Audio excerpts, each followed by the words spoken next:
아, 지금 부동산사? 미쳤어? 부동산 사면 큰일 나. 이럴 때가 있고요. 지금이라도 내가 부동산 안 사면은 지금 완전 벼락거지 된다. 큰일 난다. 대중들이 완전 탐욕에 젖을 때가 있어요. 코로나가 터지면서 그래서 또 영끌이 또 터진 거예요. 보신 것처럼 완전히 난리가 났잖아요. 이거를 저는 코로나 버블이라고 봅니다. 아마 이분들은 정말 너무 지금 재정적으로 심각한 상황이실 거고 이거를 극복을 하려면 10년을 해도 극복이 될까 말까 해요.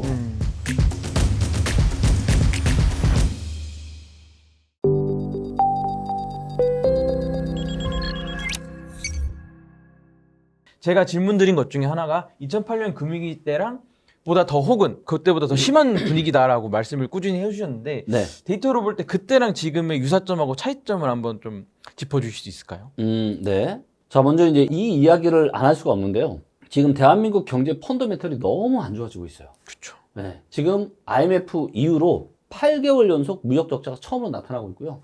최악의 지금 무역 수지를 보이고 있습니다. 자, 이거를 이제 이 데이터를 한번 보여드리면 이게 지금 한국 무역 수지 데이터예요. 네. 자, 이제 2017년 말만 하더라도 상당히 좋았죠. 그리고 떨어졌다가 코로나 때 잠깐 올랐다가 지금 이익이 좀 나다가 보시면 0이 여기 있거든요. 0이.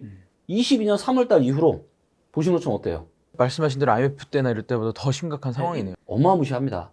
일단 기본적으로 한국은 수출로 밥 먹고 사는 나라입니다. 그래서 수출과 수입을 통해서 무역 흑자를 내야 되는데 계속 손해를 보고 있는 한국을 주식회사 한국으로 본다라면 지금 역사상 가장 큰 손실을 보고 있는 상황이에요. 그렇죠. 나라 경제 자체가 굉장히 심각한 겁니다. 큰 어떤 차이점은 두 개 정도 있는데 첫 번째는 고평가의 정도가 완전히 달라요. 그러니까 금융위기 때도 조금 거품이 있긴 했거든요. 근데 금융위기 때의 거품과 바로 얼마 전까지 부동산 시장에 있었던 거품은요. 크기가 완전 다릅니다. 이거를 보여줄 수 있는 데이터가 첫 번째가 시중의 M2 통화랑 대비해서 아파트 시가총액 비율이 어떻게 되느냐를 보여주는 데이터인데 이 파란색 있죠? 네. 파란색이 통화량입니다. 자, 통화량이 계속 느니까 어때요? 부동산은 계속 올라갈 수밖에 없어요. 왜? 부동산의 총량은 정해져 있잖아요. 그렇죠. 돈의 총량 계속 늘어나. 근데 얘네 둘을 바꾸는 거예요.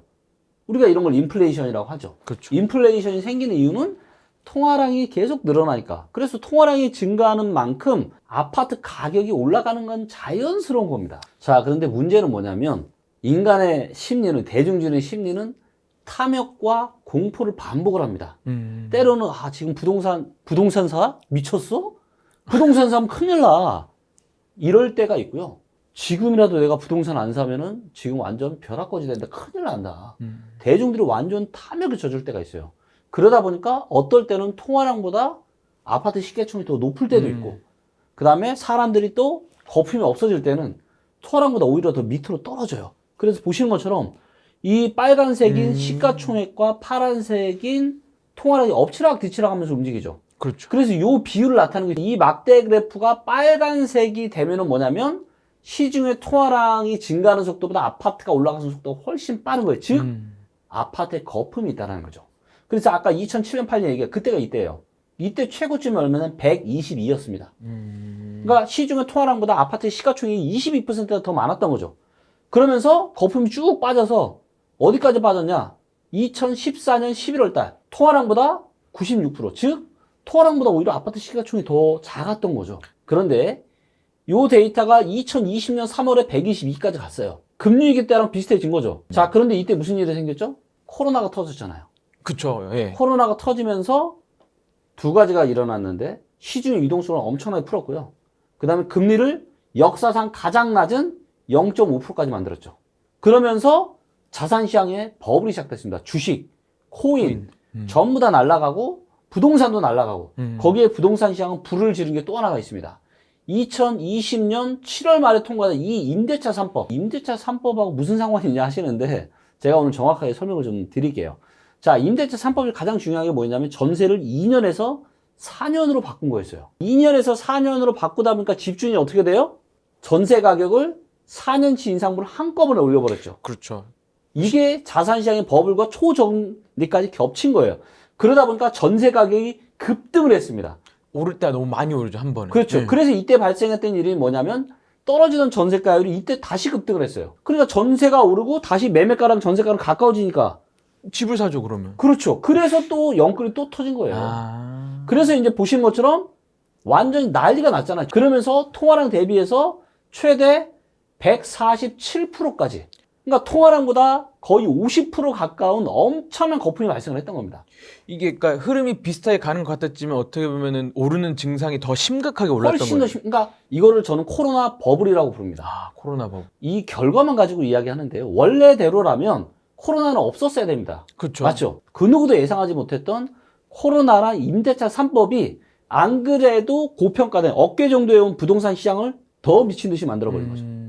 근데 여기에 많은 전문가와 개인분들은 이러다 이거 계속 더 간다고 하고 이때 엄청나게 샀던 거죠. 그렇죠.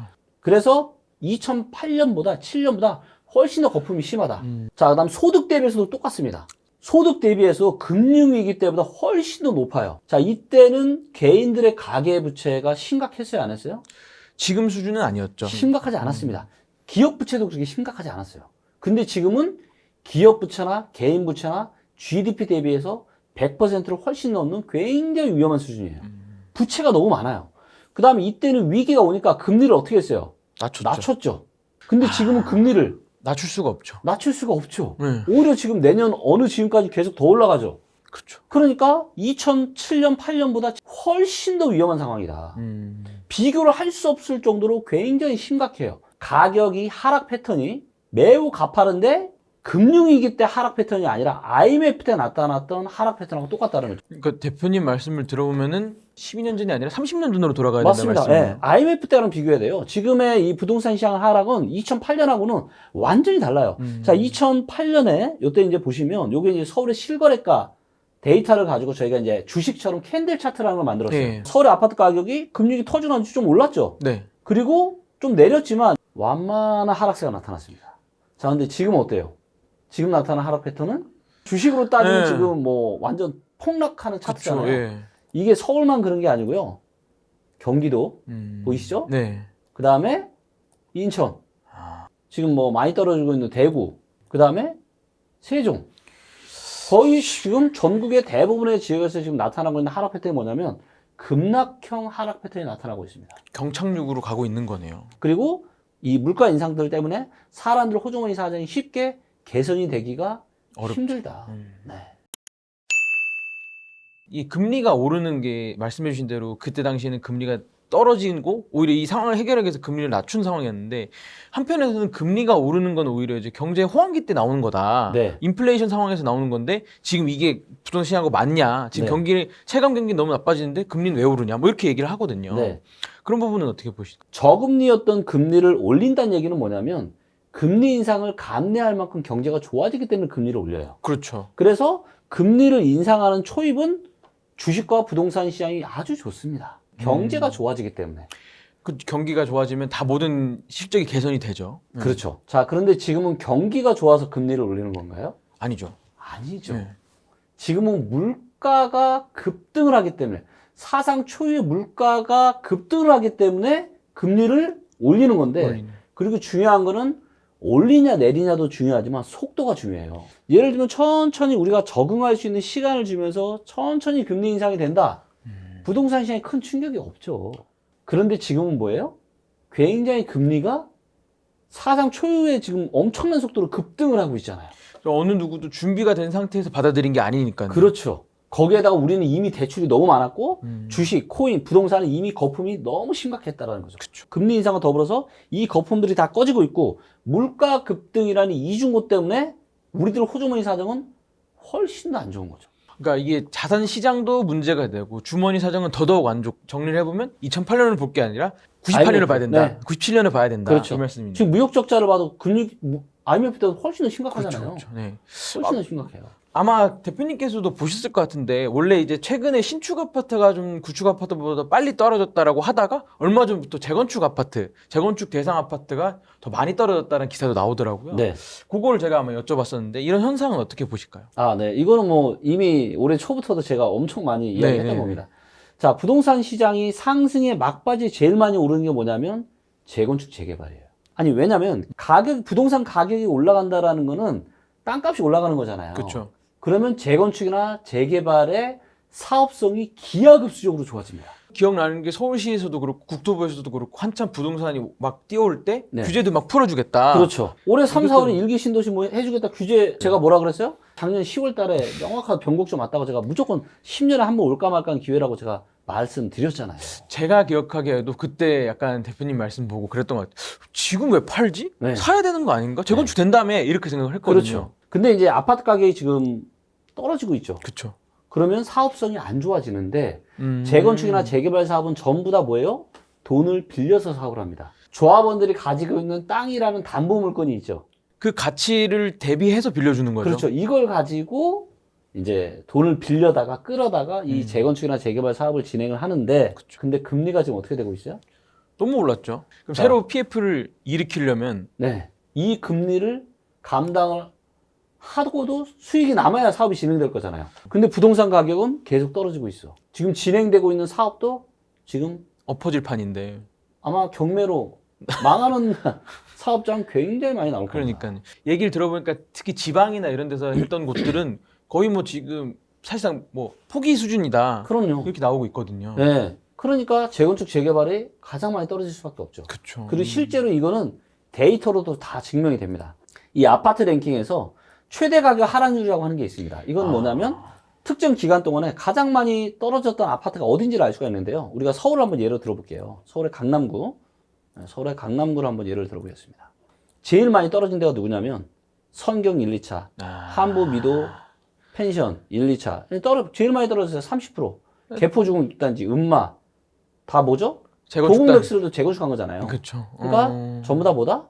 오래된 아파트다. 뭔가 이슈가 있는 이런 아파트들이 떨어질 때 가장 많이 떨어진다는 거죠. 이것도 제가 데이터를 가지고 이야기하면서 빨리 바람 불 때 빨리 지금이라도 팔아라라고 제가 3, 4월 달에 진짜 노래를 불렀어요. 지금 영끌에서 사실 2030 세대분들이 너무 많잖아요. 그렇죠. 왜냐면 내 집 마련은 언제나 옳다. 다 거의 대부분의 전문가 다 그랬잖아요. 지금이라도 내 집 마련을 하는 게 옳다. 네, 근데 그때 영끌 해가지고 신용대출 받고 주택담보대출 받아가지고 영끌해서 지금 사신 분들은 이미 본인들의 재산은 다 날라갔고 매달 내는 대출이자 빚밖에 남은 게 없을 거예요. 아마 이분들은 정말 너무 지금 재정적으로 심각한 상황이실 거고 이거를 극복을 하려면 10년을 해도 극복이 될까 말까 해요. 10년 동안 우리가 뭐 3, 4억 모으는 게 쉽나요? 어려워요. 그렇기 때문에 이제는 정말 제가 누누이 말씀드리지만 이 내 집 마련과 같은 정말 이런 중요한 부동산 의사결정은 그냥 누구 전문가 얘기 듣고 뭐 뉴스 듣고 이렇게 해서는 안 돼요. 이제는 이런 다양한 데이터에 근거해서 합리적이고 과학적으로 의사결정을 정말 저는 해야 어떤 변동성이 심한 부동산 시장이 아니라 변동성이 좀 작은 안정적인 저는 부동산 시장이 저는 올 거라고 이렇게 기대를 좀 하고 있습니다. 네, 이렇게 말씀해 주셨습니다. 네, 오늘 저희 쇼미더 데이터는 여기서 마무리를 하면 될 것 같습니다. 다음 시간에 또 찾아뵙겠습니다. 감사합니다.